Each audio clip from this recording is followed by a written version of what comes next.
साल में एक बार खुद भगवान विष्णु भी सोने चले जाते हैं और जब वे सोते हैं तब पृथ्वी की देखभाल कौन करता है? पुराणों के अनुसार आषाढ़ शुक्ल एकादशी यानी देवशयनी एकादशी से लेकर कार्तिक शुक्ल एकादशी यानी देव उठनी एकादशी तक भगवान विष्णु क्षीर सागर में शेषनाग पर योग निद्रा में चले जाते हैं। इस अवधि को चातुर्मास कहा जाता है, यानी 4 महीने का वह समय जब सृष्टि का पालन धीमे हो जाता है और मनुष्य को भी संयम, साधना और आत्मचिंतन के लिए प्रेरित किया जाता है।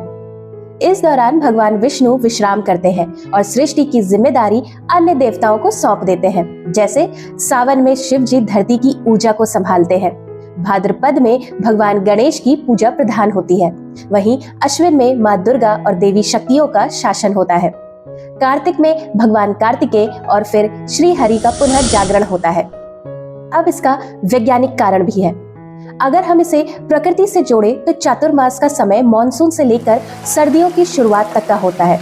इस समय पर्यावरण में नमी और संक्रमण बढ़ता है, इसलिए ऋषियों ने यात्रा, विवाह और भारी अनुष्ठान वर्जित किए ताकि शरीर और मन को विश्राम मिले।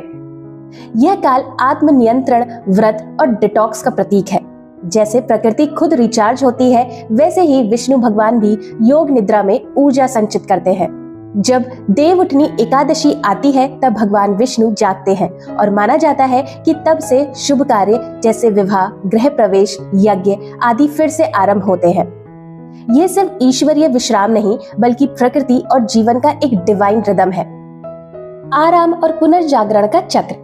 वैसे ही जब हम सोते हैं तो हमारी बॉडी भी योग निद्रा जैसी स्थिति में जाती है। नींद के दौरान हमारा ब्रेन मेमोरी को रीसेट करता है, दिन भर की अनावश्यक जानकारी हटाता है, सेल रिपेयर्स होते हैं यानी शरीर खुद को ठीक करता है, इम्यून सिस्टम मजबूत होता है ताकि बीमारियां दूर रहे। और अगर हम ठीक से ना सोएं तो मानसिक और शारीरिक दोनों रूप से कमजोरी आने लगती है। हर विश्राम में एक नई शुरुआत छुपी होती है। ईश्वर का भी एक स्ट्रिक्ट रूटीन है सोने का, जिसे उन्हें ऊर्जा मिलती है। तो आप भी अपने सोने का रूटीन स्ट्रिक्ट करिए एक हेल्दी लाइफ के लिए। वीडियो पसंद आई हो तो इसे शेयर करिए और ऐसे ही सनातन वीडियोस के लिए हमें सब्सक्राइब और फॉलो करिए।